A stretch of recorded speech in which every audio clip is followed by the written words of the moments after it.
Bon dimanche matin à tous.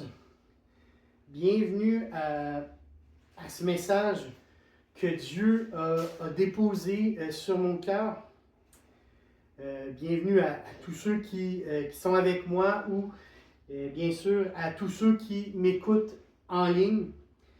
Vraiment, je suis très heureux. C'est un privilège pour moi d'apporter la parole de Dieu. Ce matin, j'aimerais conclure le livre d'Habakkuk. Dieu a vraiment, j'ai demandé à Dieu, mais il m'a vraiment mis cette conviction que je devais continuer sur ce sujet, de vraiment conclure ce livre.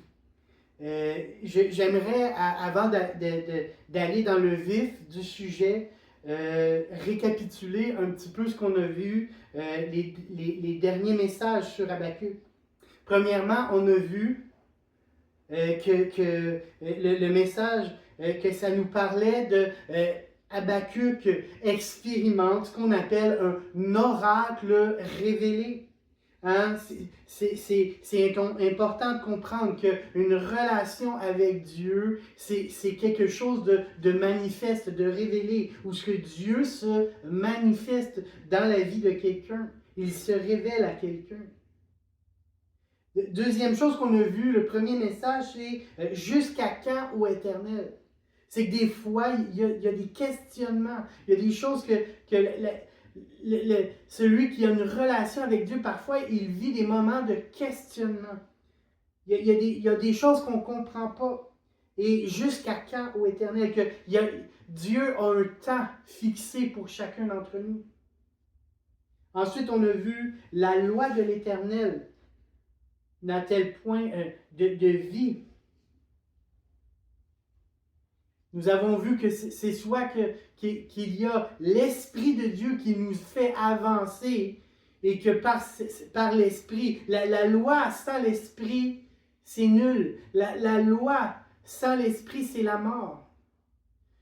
La loi sans l'Esprit, c'est l'incapacité. C'est ce que nous avons vu la dernière fois.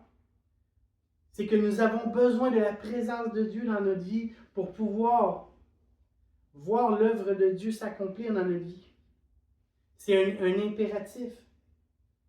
Et nous avons vu l'œuvre par excellence. Nous avons vu que Jésus, il est mort sur la croix pour nos péchés et que c'est l'œuvre par excellence. C'est de cela dont le texte nous parle. Parce qu'en fait, la réalité, c'est que toute la Bible nous pointe vers une seule et unique chose. La chose la plus importante que nous devons comprendre, c'est que Jésus il est mort pour nos péchés et qu'il est ressuscité pour nous justifier, pour nous rendre justes. Au deuxième message, nous avons vu des outils pour faire face à la vie chrétienne. La première chose que nous avons vue, c'est « j'étais à mon poste ». Nous sommes appelés en tant que chrétiens, en tant que disciples de Jésus, à être à notre poste, à être revêtus de cette armure de Dieu pour faire face à toute cette adversité dans laquelle nous allons traverser, à être revêtus. Ensuite, nous avons vu cet outil d'écrire, de graver les choses que Dieu nous communique. Lorsque Dieu nous parle, lorsque Dieu nous donne une instruction, une direction, nous sommes appelés à les mettre dans nos cœurs, à les inscrire dans nos cœurs d'abord et avant tout, de ne jamais les oublier. Hein, Dieu nous parle et donc nous sommes appelés à ne pas oublier, ce qu'il a dit. À ne pas oublier qui est Dieu. La troisième chose que nous avons vue ensuite, c'est « attends-la, car elle s'accomplira ». Nous avons vu dans le dernier message concernant Habakkuk, c'est que nous sommes appelés à croire en sa promesse, à croire que Dieu va accomplir sa promesse. Nous devons croire que Dieu, lorsqu'il fait une promesse, Dieu n'est pas un Dieu de mensonge. Dieu n'est pas un homme pour mentir. Dieu, il est vrai. Dieu, je suis le chemin, la vérité et la vie. Hein, lorsque Dieu dit quelque chose, c'est vrai. Et pour terminer, la dernière fois, nous avons vu que le juste vivra par la foi. Hein, le juste vivra par la foi. Ça commence d'abord et avant tout par la foi. On est appelé à vivre par la foi. La vie chrétienne commence d'abord et avant tout par la foi que Dieu nous donne. Sans la foi, il n'y a rien de possible. Tout est une question de foi. Et donc, ce matin, j'aimerais aller dans le chapitre 3. Et je vais lire quelques versets ce matin. Hein, je vais commencer par 3 versets et un peu plus loin, je vais en lire d'autres.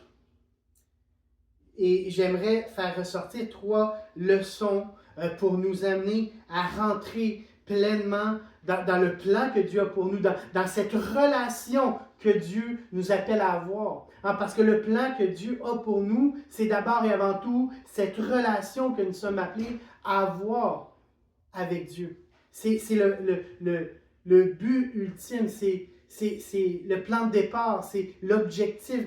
Comme on a vu la semaine passée avec Catherine, c'est que dès le début, Dieu, il nous connaissait d'abord. Dans le lieu secret, Dieu nous a créés, Dieu nous a façonnés. Hein, et c'est ça que Dieu veut ravoir. Hein? Il veut nous ramener à lui en la personne de Jésus-Christ. Et c'est ce que je veux faire ressortir aujourd'hui par cette prière, par cette foi active dans la parole de Dieu. Donc, j'aimerais commencer la lecture de Habakkuk, chapitre 3, du verset 1 au verset 3. Prière d'Habakkuk, le prophète, sur le mode des complaintes. Éternel, j'ai entendu ce que tu as annoncé. Je suis saisi de crainte. Accomplis ton œuvre dans le cours des années. Ô Éternel, dans le cours des années, manifeste-la. Mais dans ta colère, souviens-toi de ta compassion. Oh, dans cette première leçon, il y a 2 choses à retenir dans cette première leçon que je veux faire ressortir aujourd'hui. D'abord, prière. On voit que Habakkuk, il est dans un mode prière. En prière, on voit le texte dans la parole de Dieu qui nous montre cette dévotion, qui nous montre que le prophète était un homme de prière, un homme qui s'abandonnait continuellement dans cette relation avec son Dieu. Le terme ici, on pourrait le traduire par intercession, supplication. La prière, il était complètement abandonné à son Dieu. Il était dans un mode lieu secret. Il était dans un mode rentrer dans l'intimité avec son Dieu. En Matthieu 6, verset 6, Jésus a dit, « Mais quand tu pries, entre dans ta chambre, ferme ta porte et prie ton Père qui est là dans le lieu secret. Et ton Père qui voit dans le secret te le rendra. » Habakkuk était dans le lieu secret. Il priait, il priait, il priait. Et encore, il priait. Nous sommes appelés, en tant que disciples de Jésus, comme on a vu la semaine passée. Catherine nous a parlé de la prière. On est appelé à la prière.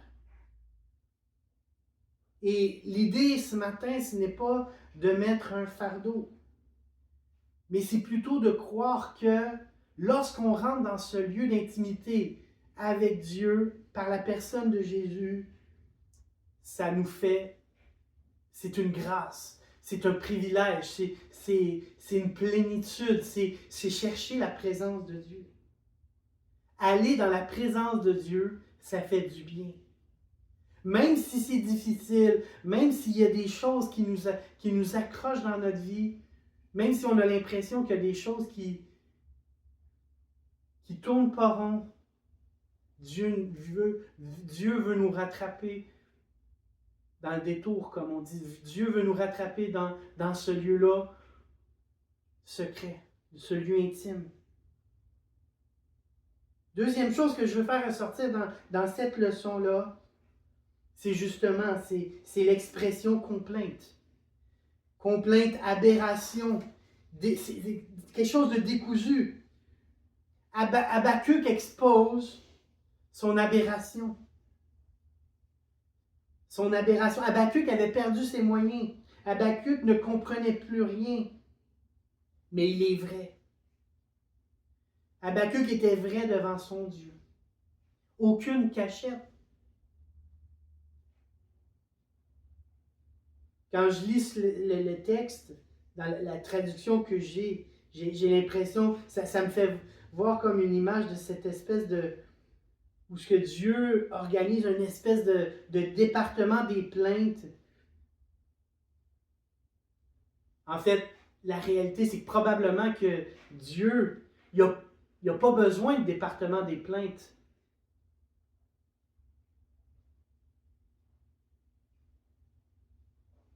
Parce que Dieu est capable de gérer. Dieu est capable de... La présence de Dieu comble les choses. La présence de Dieu, l'effet qu'elle a, les résultats que provoque la présence de Dieu. La plainte se transforme en remerciement. Le reproche se transforme en louange. La critique en encouragement. La peur en audace. La tristesse en joie. La stérilité en fertilité. Du découragement à l'espérance. Et il y en a d'autres.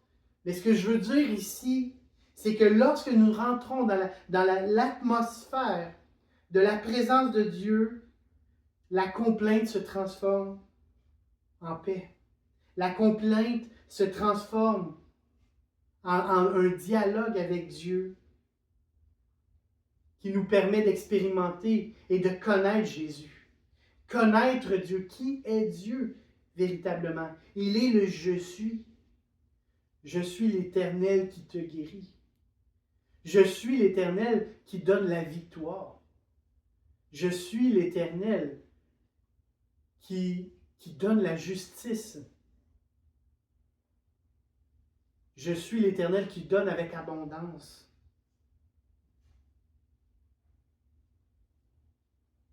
Souvenons-nous qu'il est préférable d'expérimenter de manière quotidienne sa présence, car ça va être un bénéfice au travers de nos difficultés.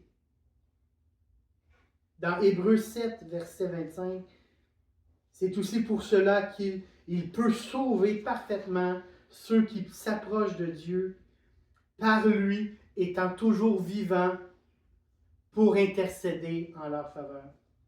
On a cette consolation.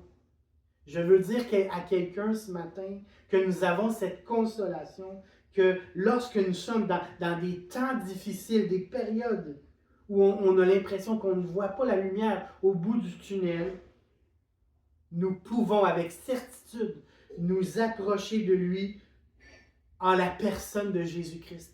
Il est le médiateur d'une nouvelle alliance, une alliance éternelle. Alléluia. Gloire à Dieu. Maintenant, deuxième leçon.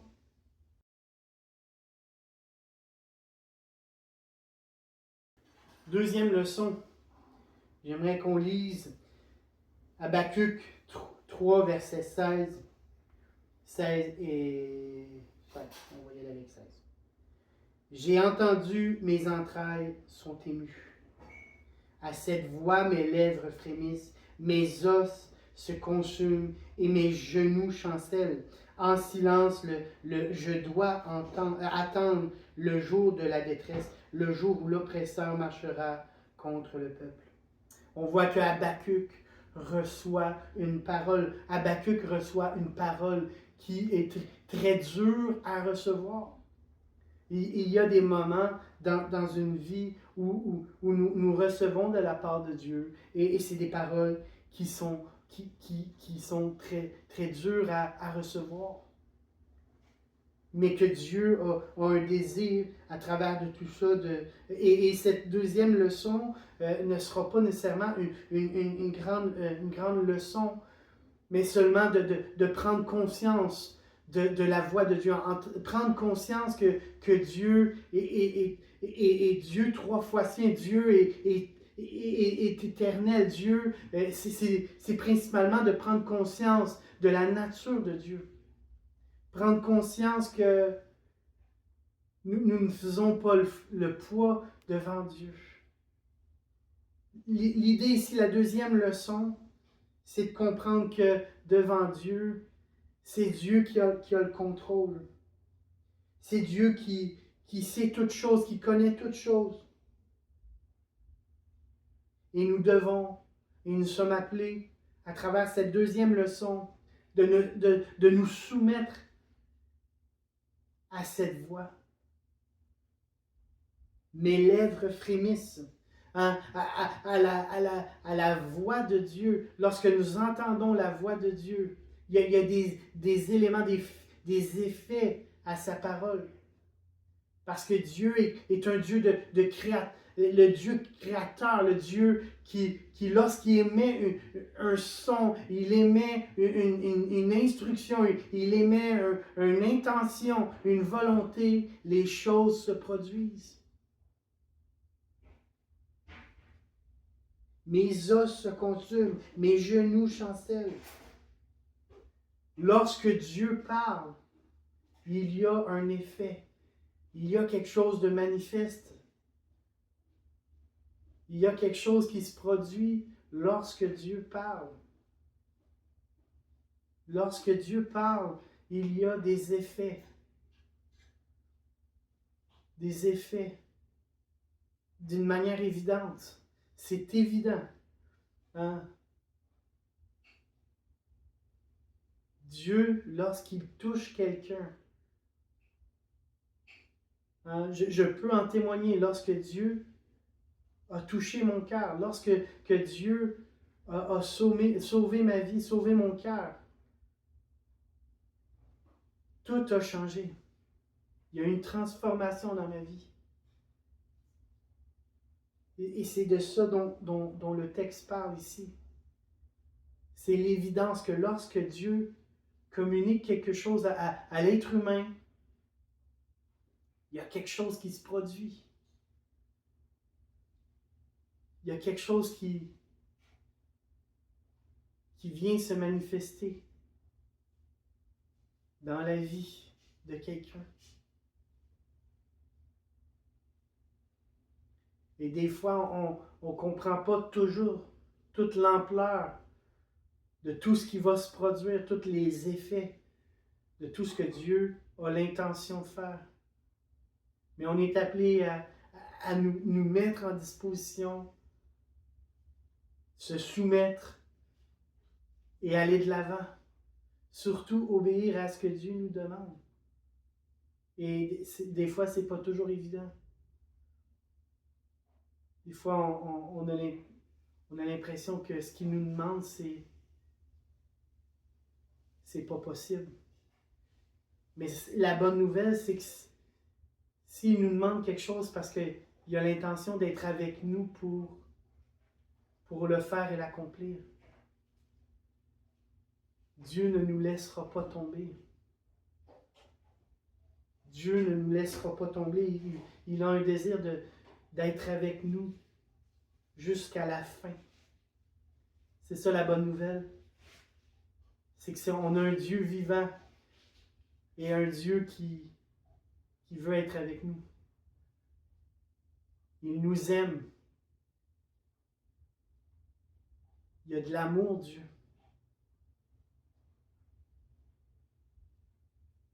Et sa parole, elle a un effet sur quelqu'un qui entend, sur quelqu'un qui a les oreilles ouvertes, qui a le cœur ouvert. Mettons-nous à la place de Habakkuk, qui voyait, qui recevait que Dieu lui montrait qu'il allait avoir quelque chose qui allait se produire sur le peuple d'Israël. Dans le fond, c'est ce que nous voyons dans ce texte. Habakkuk voyait, Dieu était en train de lui communiquer ce qui allait se produire à Jérusalem. Ça devait être très difficile pour le prophète de recevoir cette parole. Des fois, la parole de Dieu, elle est tranchante. Elle est ce qu'elle est. On ne peut pas jouer sur ce que la parole de Dieu elle est. Ce qui nous amène à la troisième et dernière leçon. Toutefois, verset 18, toutefois, je veux me réjouir en l'Éternel. Je veux me réjouir. Je veux me réjouir dans le Dieu de mon salut. L'Éternel, le Seigneur, est ma force. Il rend mes pieds semblables à ceux des brebis, des biches, et il me fait marcher sur les lieux élevés, ô chef des chantres, avec instrument à cordes. Donc, Habakkuk 3, verset 18, 19, il y a une belle fin. Dans Habakkuk, au chapitre 3, verset 18 à 19, nous voyons une fin. Nous voyons une consolation. Nous voyons que Habakkuk, bien qu'il voyait quelque chose de dur à porter, il voyait quelque chose où ce que Dieu lui montrait, qu'il allait amener un jugement sur Jérusalem, sur Israël, mais que l'Éternel est sa force. Le Seigneur est ma force. Dieu, il est sa force. Dieu, il est ma force. Je m'accorde avec cette parole pour dire l'Éternel est ma force. Hein? Dieu était son espoir. Dieu était son refuge. Il pouvait s'appuyer sur ses promesses. Il pouvait se réjouir. Hein? Le texte dit, je veux me réjouir en l'Éternel. Bien que tout ce que je vois semble horrible, semble difficile, semble inconcevable, le Dieu de mon salut. C'est mon salut. Nous sommes appelés à nous accrocher à cette prière. C'est pour ça que j'avais à cœur de continuer sur Habakkuk, parce que je crois que ce fin de chapitre 3 de Habakkuk est un appel à nous tourner avec réjouissance devant ce Dieu qui a un désir d'intervenir dans nos vies. Dieu a un désir d'intervenir dans nos vies, peu importe dans quelle situation on peut se retrouver.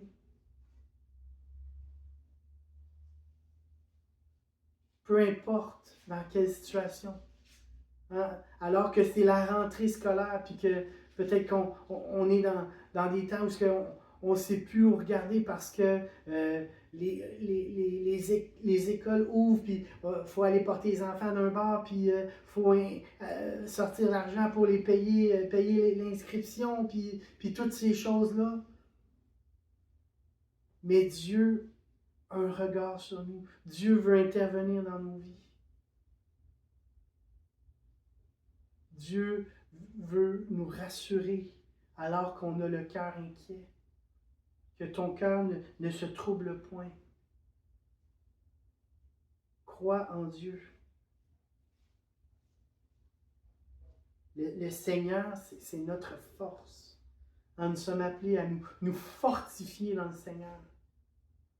Nous sommes appelés à croire que en Dieu, nous devenons forts. Nous pouvons maintenant marcher sur les lieux élevés, sur mes lieux élevés. Dans ce lieu secret, aller dans ce lieu secret et être élevé dans la voix de Dieu, dans la présence de Dieu, être attentif à toute sa plénitude, tout son désir, toute sa présence éternelle. Et c'est pas je marche, c'est il me fait marcher. Dieu nous amène à avancer. C'est pas nous, par nous-mêmes, par nos propres forces que nous avançons, mais c'est lui-même. C'est son intervention qui nous amène à aller plus loin.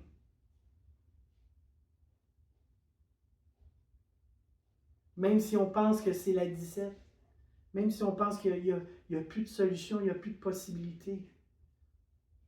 Pour l'homme, il n'y a rien de possible, la Bible dit. Mais pour Dieu, tout est possible. Alors que je termine ce message, j'aimerais nous inviter. Peut-être que tu entends ce message-là, puis peut-être que tu écoutes et tu dis, je veux cette relation avec Dieu. Je veux renouveler cette relation avec Dieu. Je veux rafraîchir cette relation avec Dieu. Je voudrais nous encourager, peu importe dans quelle situation, même s'il y a de l'adversité, même s'il y a un manque de temps, un manque d'énergie, que la situation peut te sembler impossible, Dieu nous appelle à nous tourner vers lui,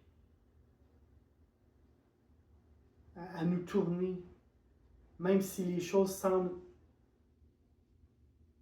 incroyables, invivables, des situations qu'on ne comprend pas. Dieu, ce qu'il veut, c'est, en fait, il nous attend, les bras ouverts. Et ce matin, il y a peut-être quelque chose de... Dieu veut révéler qui il est vraiment. Et ce matin, c'est un appel alors qu'on ferme les yeux à le reconnaître, à reconnaître qui il est vraiment, Jésus. D'aller à lui, à cette personne qui s'appelle Jésus.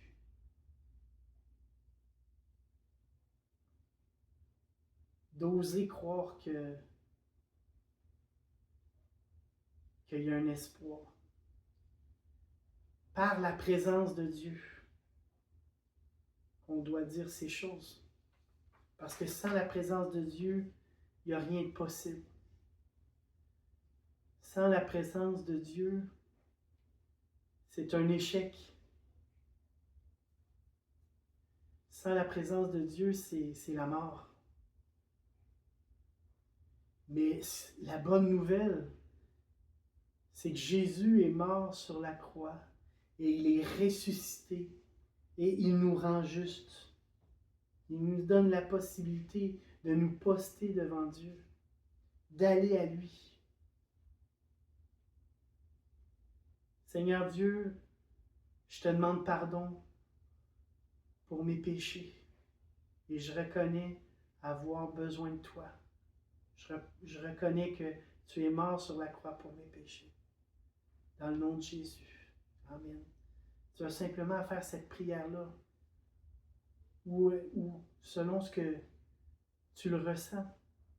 C'est pas une baguette magique, c'est pas une solution de mots magiques, mais plutôt une relation. Et cette relation commence par prendre conscience que tu as besoin de lui, tu as besoin de Dieu, tu as besoin de ce sacrifice-là que Jésus a fait. Jésus a tout donné. Hein? Jésus a donné de sa vie. Hein? Dieu a tant aimé le monde qu'il a donné son Fils Jésus, afin que quiconque croit en lui ne périsse pas, mais ait la vie éternelle. C'est un appel à s'abandonner à lui, simplement. Peu importe les circonstances, peu importe ce qu'il y a dans ton cœur, présente-le devant Dieu simplement.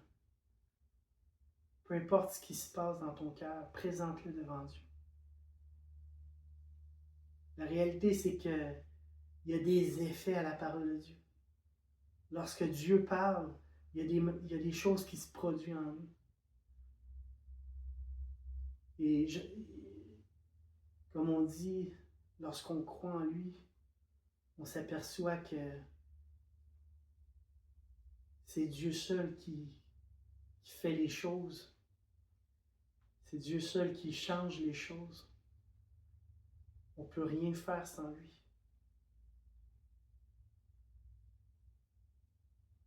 Et cet appel à nous abandonner avec joie dans sa présence, avec lui. Dieu veut pas de quelqu'un qui est contraint de le faire, qui est obligé de le faire. Dieu veut quelqu'un qui a une volonté d'y aller. Dieu veut quelqu'un qui veut aller à Dieu, simplement.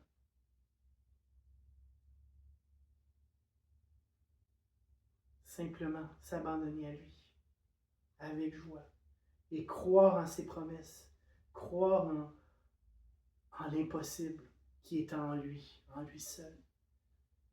C'est pas quelque chose d'humain, c'est surnaturel. Le secours d'en haut, le refuge vient de l'Éternel. Le refuge vient de l'Éternel. Le Seigneur est ma force. Il rend mes pieds semblables à ceux des biches. Il me fait aller vers les lieux élevés. Ce matin, peut-être que tu te sens dans cet élan de prière, cet élan de Seigneur, je veux aller plus loin avec toi. Et ce matin, c'est un appel que tu sois avec moi ce matin ou que tu sois en ligne et que tu écoutes ce message-là. Juste aller plus loin, faire le pas par la foi, d'aller plus loin avec lui. Et c'est sûr que Dieu veut le faire. Il veut le faire. Il veut t'accompagner dans ce processus. Il n'y aura pas nécessairement des manifestations, comme on dit. L'important, c'est pas ce qu'on ressent. L'important, c'est sa présence. L'important, c'est le souffle de Dieu qui vient dans ta vie et qui vient transformer ton cœur, qui vient transformer ta vie, qui vient guérir tout ce qui est à l'intérieur de toi, tout ce qui est autour de toi, qui vient rétablir les choses. C'est lui qui peut le faire. C'est lui qui veut le faire. Il faut lui faire confiance. Seigneur Jésus, je m'abandonne à cette volonté qui est la tienne. Seigneur, je crois que tu vas faire quelque chose. Tu vas intervenir dans ma vie. Même si je ne comprends pas tout ce que tu fais. Je m'abandonne à ta volonté. Je crois en ce que tu fais. Je crois en ce que tu es. Tu es le Seigneur et le Sauveur. Et je m'abandonne à toi. Je m'abandonne à ta direction. Dans le nom de Jésus. Amen. Donc, je vous souhaite bonne semaine à tous et à toutes.